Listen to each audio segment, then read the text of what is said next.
Issue 231. We start out with Metal Sally grabbing Sonic.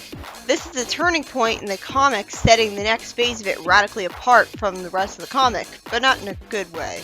Sonic is brought into an elevator, and Eggman lampshades that while the sensible thing to do for him would be to just have her walk them both into an incinerator, he's sadistic and wants to enjoy this for as long as possible. Eggman presses a button to open up the floor of the Death Egg, and Sonic is thrown out of it. Eggman pets Metal Sally, saying, "Good girl," already treating her like a beloved pet, and tells Snively to prepare for a full assault, damaged Death Egg or not. Then Snively reveals that the Chaos Emerald in it is gone, saying that the roboticizer blew and they're running low on power. This causes Eggman to order a retreat and launch Projects Titan and Deadly Cuddles to delay them. Oh, he's calling her Mecha Sally, okay.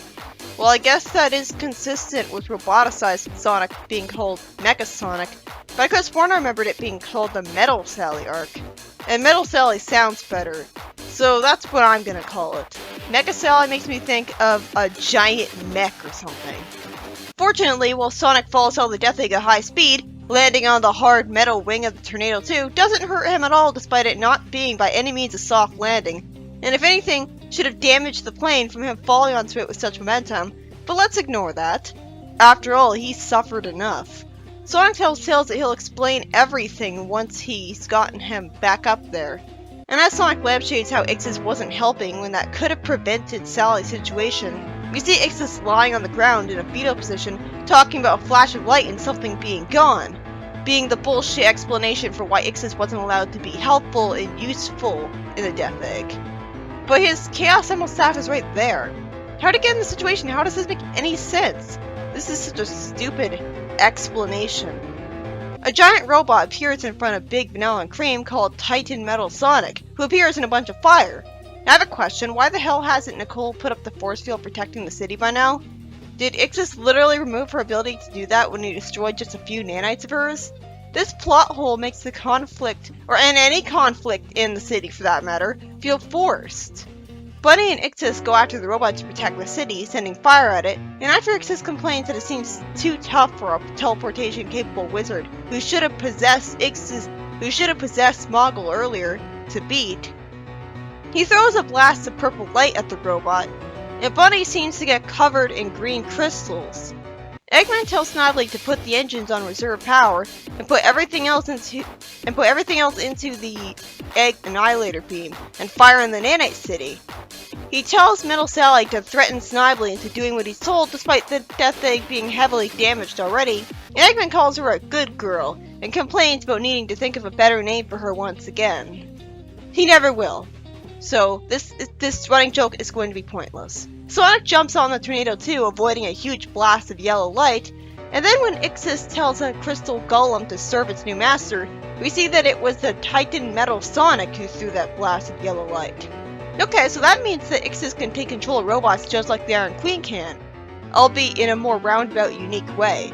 Why aren't the people worried about him taking control of Nicole like that then, since he just showed he's not that different from the Iron Queen? Well, it's a good thing Jeffrey's there then, because he would tell him that taking control of Nicole would be a very bad PR move for him. I don't see why Ixis should care, though. He's a villain, he wants to take over the city. Cream runs away, saying that she saw Bunny fall over there and she might be hurt, and Vanilla tells Big to get an unconscious Bunny to the doctor. Cream then sees the tail stole and says that whoever owns him would miss him, not questioning the antenna on it at all. That came out of nowhere. I guess it makes sense that she wouldn't suspect Eggman of making a stuffed doll looking like Tails since he hates him, except he would make it to beat it up. Although I guess then it would be in Eggman's base and have the stuffing beat out of it and not be here. So I'm probably supposed to assume that the Freedom Fighters are so popular in-universe that not only do they have comics made about them, but they have stuffed animal merchandise of them too. Hence why Cream didn't question a Tails doll. We should have seen that kind of merchandise beforehand then. After Amy attacks something with her hammer, telling it to open, the Freedom Fighter Special lands and Sonic asks if anyone's hurt. Amy says that they're all okay because Antoine's piloting skills were amazing, and when she asks about the tornado, Sonic says they had to bail. Then Amy and Jeffrey complain about how Sonic wants to go after the Death Egg when he can barely stand. They're all given the bad news by Tails, who can't even stand to say the word roboticization, meaning that they all could have just assumed that Sally was merely kidnapped. Amy has tears in her eyes, and Antoine cringes at it. Jeffrey says that the city's been attacked, and they need to, focus on that, I guess. He was cut off by Antoine furiously telling him off for just trying to help, traitor or not. Amy hugs Sonic, and Tails, who's crying too, says that they'll get her back, but not now. And Amy says that they need Sonic here. Finally, Amy lampshades that Nicole hasn't fixed the damage to the city yet. Sonic, for some reason, figures out that the grass around them is real as they hear the people cheering for Ixis. Is it all of the grass in all of the city? Although it makes sense that they would cheer for him after he defended their city. They don't really know any better. For all they know, he's had a whole bunch of character development since earlier and become a better person. But the smirk should really give it away. With Bunny having the cyborg parts of her covered in crystal, how convenient that it was only the cyborg parts. Antoine asks, but what is it that? Trailing off. Thank you for spelling Keska right this time, comic. Big agrees to bring her to the hospital. After the crowd cheers for their new king for admittedly justified reasons, there's a flash of white light and Ixis looks scared standing in a field outside the city and falls over cowering at a flash of light just like before. After some people mock Ixis, which is pretty gutsy of them, Ixis' old allies from the Ixis Order are revealed to be the ones who mocked him, looking like Chaos Energy ghosts since they're all one color. It's explained that they came back from a combination of Chaos Energy used with science and the shifting in reality from the Death Egg madness reawakening them from his mind. Translation: convoluted bullshit, because he really wanted to write the concept of this being the case. Ixis complains that he had woken up from a deep slumber with his past forgotten and unneeded. Really? One of them comments on how all this time they've been watching through his eyes when he doesn't even remember them. This came out of nowhere, but it's interesting at least. I just don't see the need for these wizards coming back. And it annoys me that him forgetting his past is supposed to be like an excuse to not give him any sort of backstory on his childhood, making an explanation for why he's evil.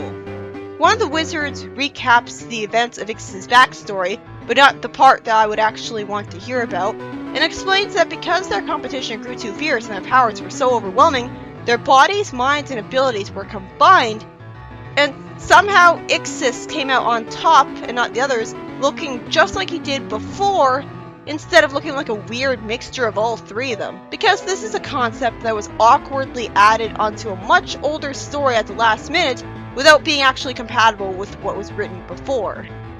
This is how you know that the comic has gone on for far too long. Ixis slams the Chaos Emerald staff on the ground, preventing the wizards from taking control of his body. I have a question. How is he going to keep them from doing so when he's asleep, or busy in the bathroom, or eating? Why don't they wait until then and do it then? And this is never going to happen again. Like, he's never going to be totally taken control of again.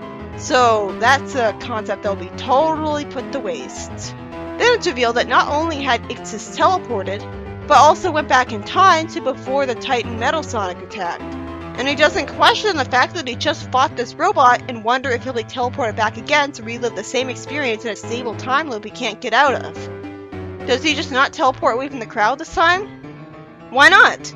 Did the wizards trapped in his mind out of nowhere force him to teleport to confront him? This issue is by Ian Flynn, and as Sonic come home giving his friends the bad news that Sally sacrificed herself, upon which she rewired Eggman's brain so that he can never make another Death Egg like this again, repeat the exact same plan again without Sally there to stop it, I assume.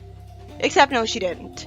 So if this kind of thing happens again, who's gonna sacrifice themselves next? Bunny gets hurt in the crossfire as Ixis fights a Titan Metal Sonic and takes control of it with his crystal magic, getting Bunny's cyborg parts surrounded by crystal and the crowd cheering for him as their new leader. Makes sense, they don't personally spend enough time around him to know that he's still evil. You'd think him being power hungry and wanting their city would be a clue though. A good person wouldn't want that, they would just feel too humble to want power. Too much responsibility. Sonic is begged to stay because he's hurt and is needed in the city, and after he figures out there's real grass around, even though the fake grass looked just like the real grass, so I have to wonder how the people would know that. Although this is taller, but Nicole could have just been assumed to have made the fake grass taller. And then it's revealed that Flynn added an unnecessary concept to Ix's backstory in the bad second story, where the other wizards got fused with him and hidden in the back of his mind out of nowhere, were somehow given the ability to talk and try to take control of him with magic tech, even though Ixis was never touched by the Death Egg madness. And I'm left to assume that this time Ixis returns to the cheering crowd, that this time that Ixis returns to the cheering crowd, he won't end up teleported back in time and stuff, trapped in a stable time loop forever, while appearing to vanish forever from the crowd's perspective. So how can Ixis look just like he did earlier when he's apparently the result of all the other wizards fusing with him, not being killed off as they clearly meant to imply earlier? The answer is that this concept was just hastily added onto a much older story. I think I've heard about what's going on with Ixis already, so I have some idea of what might be going on. I'm teleporting when he doesn't want to, so I'm only putting up with this weirdness because it might lead to something interesting later.